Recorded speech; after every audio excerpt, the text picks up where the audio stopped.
नमस्कार। आपका अखबार के इस अंक में आपका स्वागत है। मैं हूं प्रदीप सिंह। लोकसभा चुनाव का नतीजा आए हुए 13 महीने से ज़्यादा हो गए और अभी तक जो परिस्थिति बनी हुई है, याद कीजिए 4 जून 2024 देश में जो राजनीतिक माहौल था, पहली बार 10 साल में विपक्ष को लगा कि दिल्ली दूर नहीं है। उनको लग रहा था कि ये सरकार या तो बन नहीं पाएगी या बन गई तो चल नहीं पाएगी। बीजेपी की सीटें घट गई थी, 303 से घटकर 240 पर आ गई थी।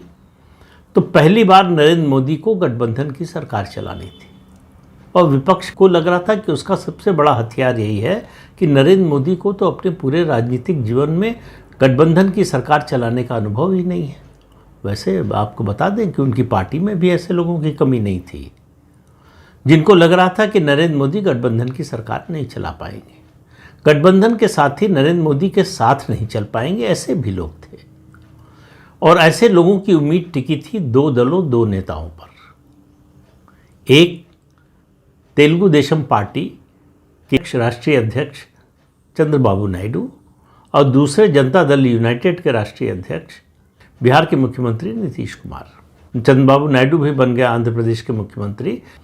दोनों के बारे में विपक्ष को ये बहुत ज़्यादा उम्मीद थी कि ये दोनों पार्टियां बीजेपी और ख़ासतौर से मोदी के साथ नहीं चलेंगी और इसी आधार पर उनको उम्मीद थी कि या तो ये सरकार बनेगी नहीं, ये समर्थन के लिए इतनी बड़ी कीमत मांगेंगे जो भाजपा और मोदी के लिए देना शायद संभव नहीं होगा।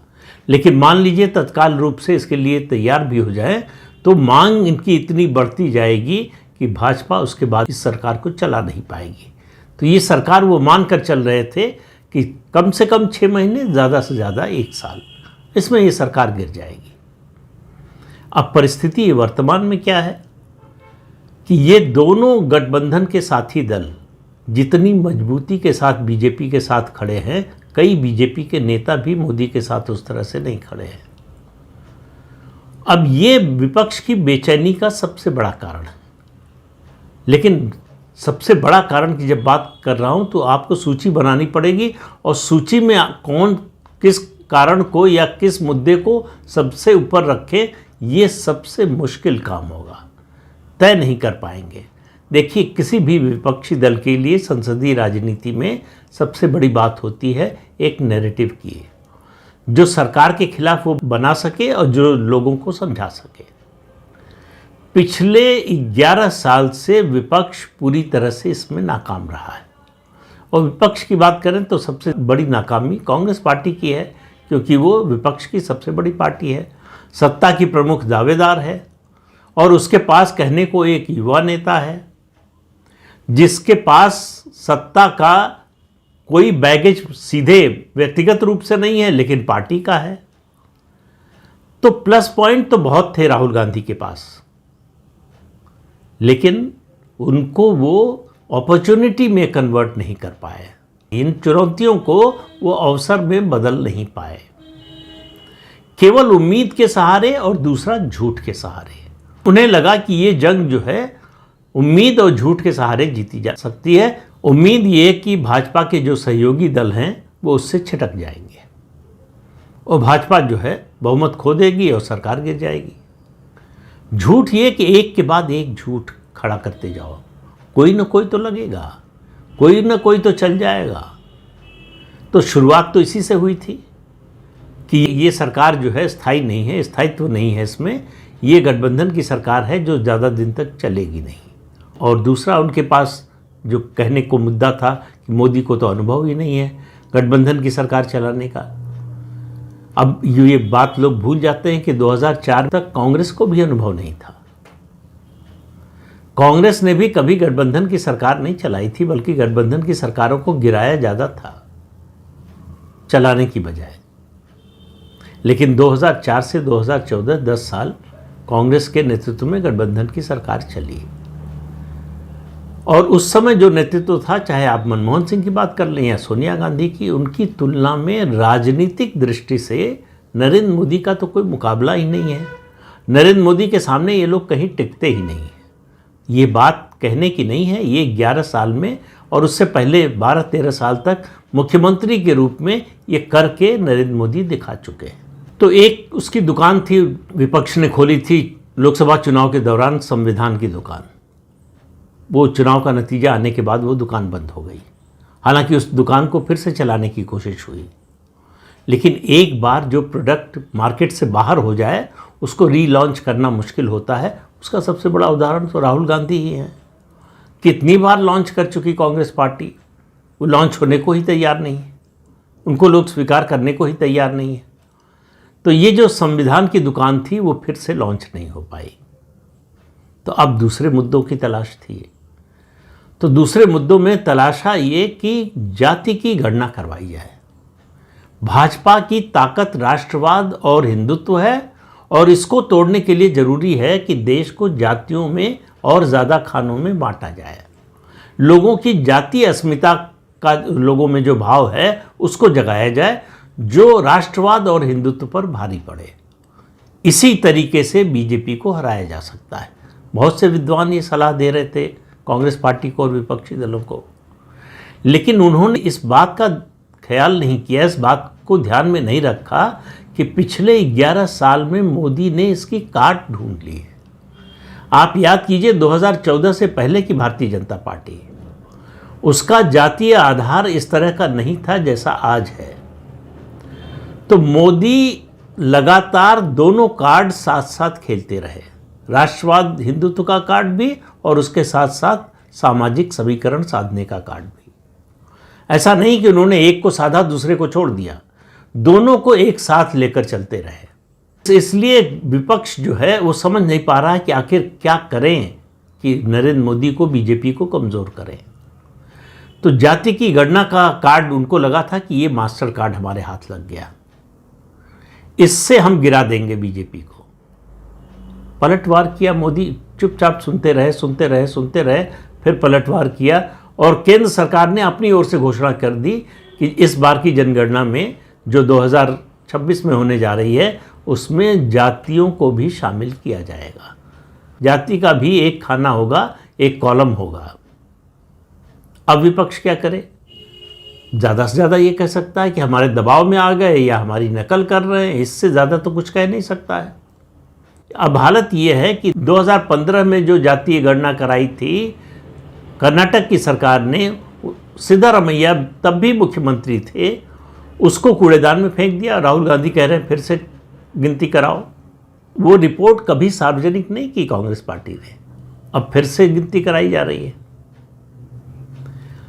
तो ये मुद्दा उनका चल नहीं पा रहा है, उनको लग रहा है कि ये कारगर होगा नहीं। इस बीच में पहलगाम का नरसंहार हुआ और उसके बाद ऑपरेशन सिंदूर हुआ।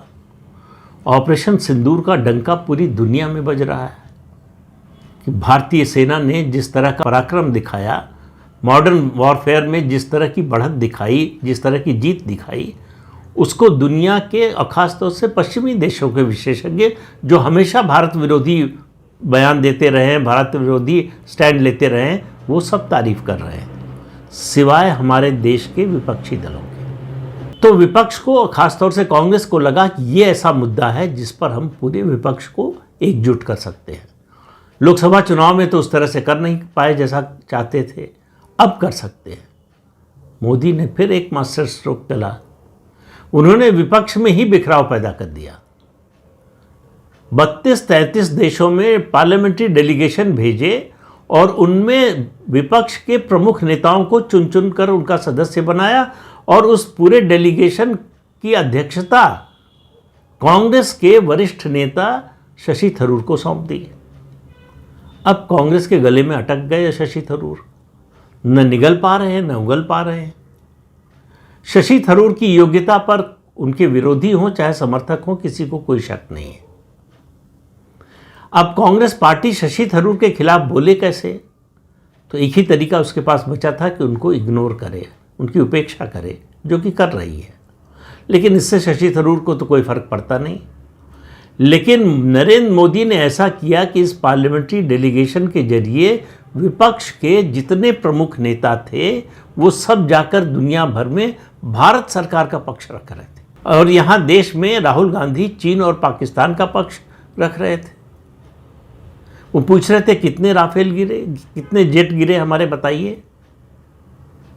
उन्होंने पाकिस्तान से ये सवाल नहीं पूछा।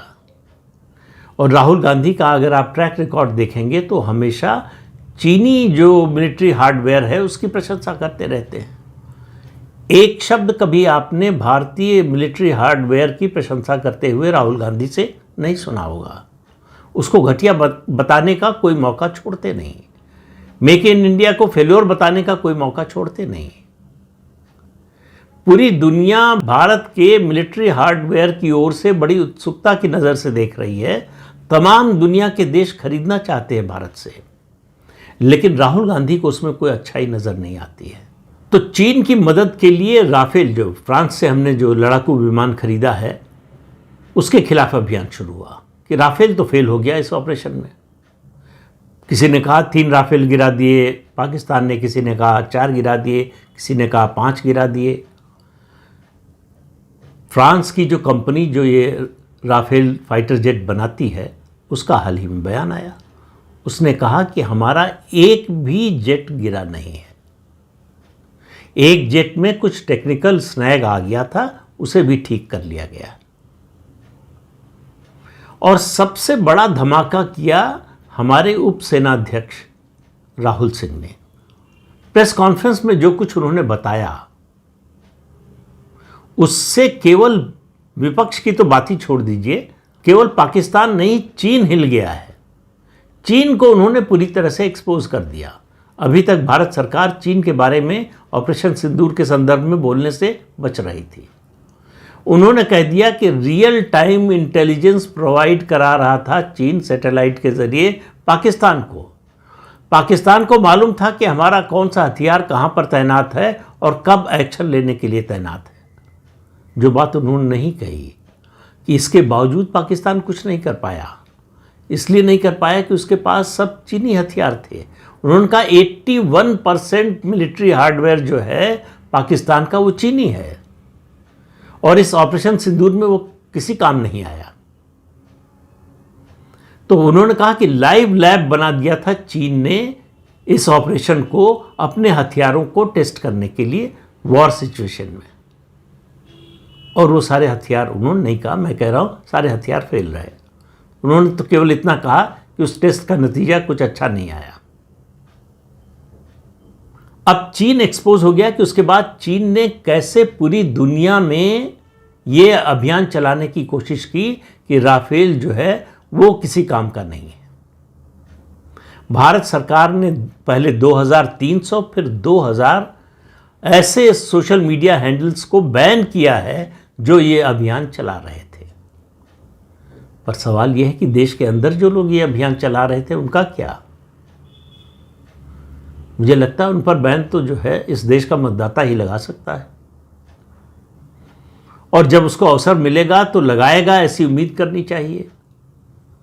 फिर इतने पर ही नहीं रुके, लगातार पहले दिन से ऑपरेशन शुरू हुआ, उसके 2 दिन बाद से कांग्रेस पार्टी लगातार मांग कर रही कि पार्लियामेंट का स्पेशल सेशन बुलाइए।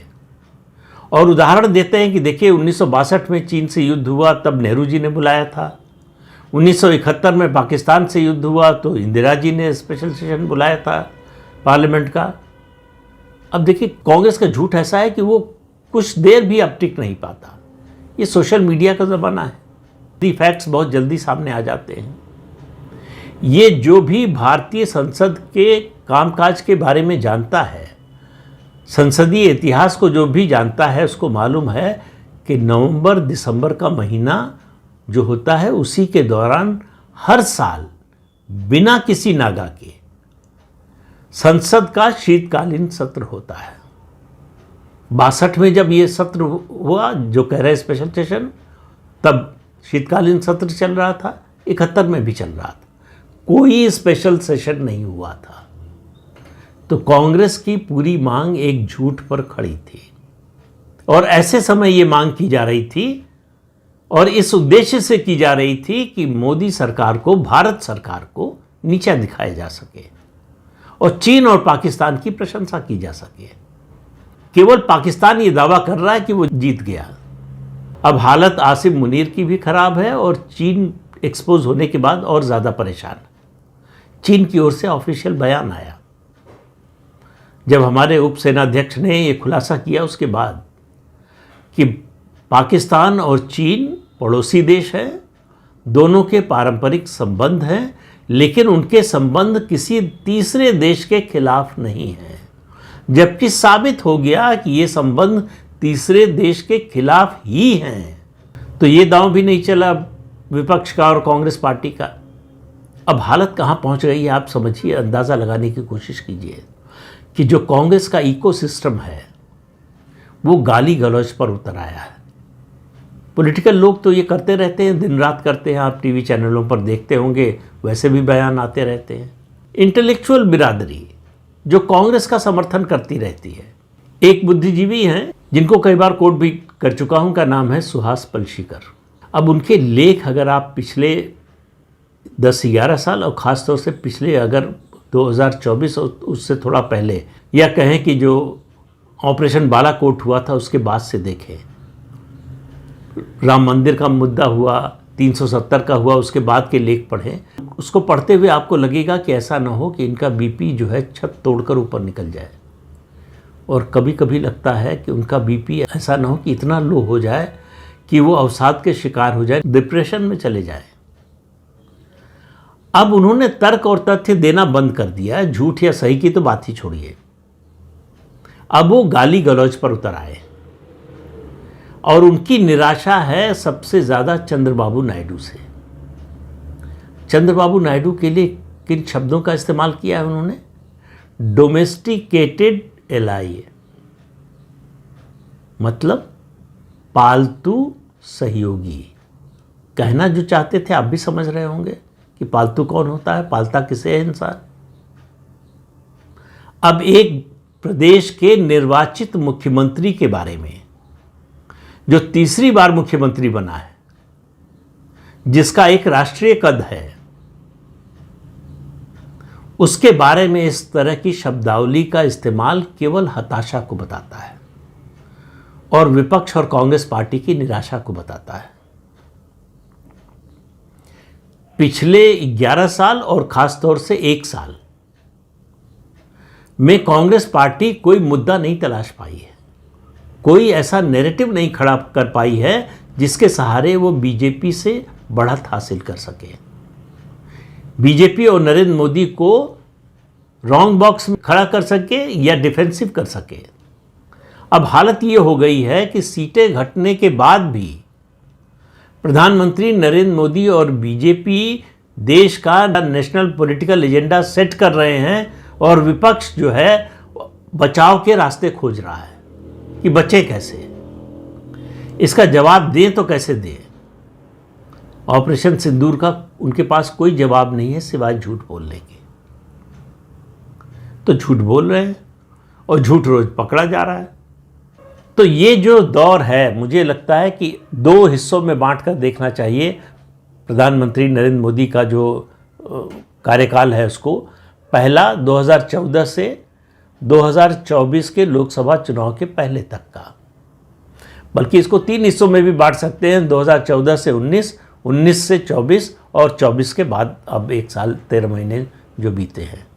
अगर आप ग्राफ बनाएं विपक्ष की हताशा और निराशा का, तो आपको लगेगा कि अब ऊपर जाने की कोई शायद गुंजाइश बची नहीं है, लेकिन विपक्ष और राहुल गांधी ऊपर जाने का रास्ता खोज लेंगे, हताशा और निराशा में और ऊपर जा सकते हैं। तो अब हुआ ये है, ये इसलिए कह रहा हूँ कि एक और मास्टर स्ट्रोक चल दिया है प्रधानमंत्री नरेंद्र मोदी ने। हालांकि इस बार जो है सीधे सरकार ने या पार्टी ने कुछ नहीं किया है, एक संवैधानिक संस्था ने किया है। Intensive revision of electoral rolls. अब ये चुनाव आयोग का संवैधानिक दायित्व है कि समय समय पर मतदाता सूची का पुनरीक्षण करे, और ये जो intensive revision of electoral roll है ये 22 साल बाद हो रहा है, लेकिन इस पर भी पेट में दर्द हो रहा है लोगों के। एक सज्जन हैं प्रताप भानु मेहता, आपने नाम सुना होगा, मैंने भी कई बार उनको कोट किया है। उनकी तकलीफ ये है कि ये तो परेशान किया जा रहा है वोटर को, जनता को परेशान किया जा रहा है, बार बार उससे जो है प्रमाण मांगा जा रहा है।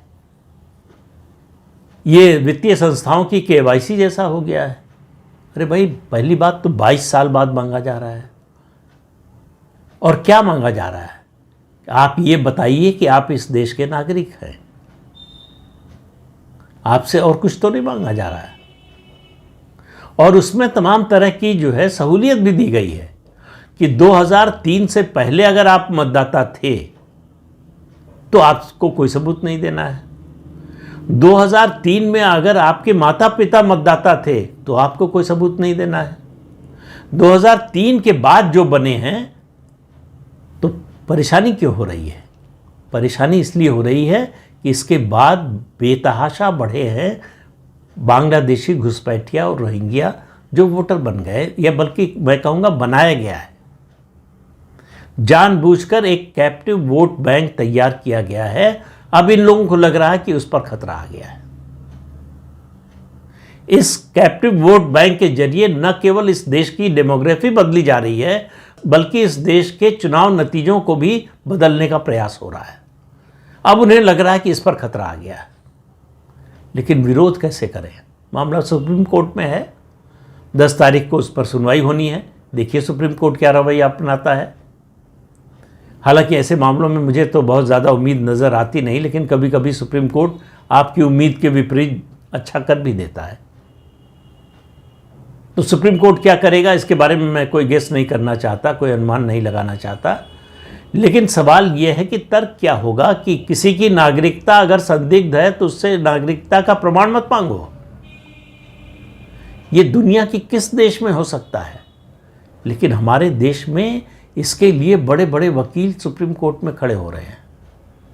तो आप समझिए कि देश को किस दिशा में और कहां ले जाना चाहते हैं। ये लोग चाहते हैं कि इस देश पर बांग्लादेशी घुसपैठियों और रोहिंग्याओं का राज हो जाए, उस पर इन्हें कोई एतराज नहीं होगा। तो अब समय आ गया है फैसले का। ये जो चलन है, ये जो परिपाटी है, ये रुकनी चाहिए। ये जो अभियान है, इस देश के वास्तविक नागरिकों को हाशिए पर धकेल देने का, उसे रोका जाना चाहिए। तो इस अंक में इतना ही। अगले अंक में फिर मिलेंगे किसी नए मुद्दे के साथ। तब तक के लिए अनुमति दीजिए। आपसे अनुरोध है कि चैनल देखिए, शेयर कीजिए, लाइक कीजिए और सब्सक्राइब जरूर कीजिए। नमस्कार।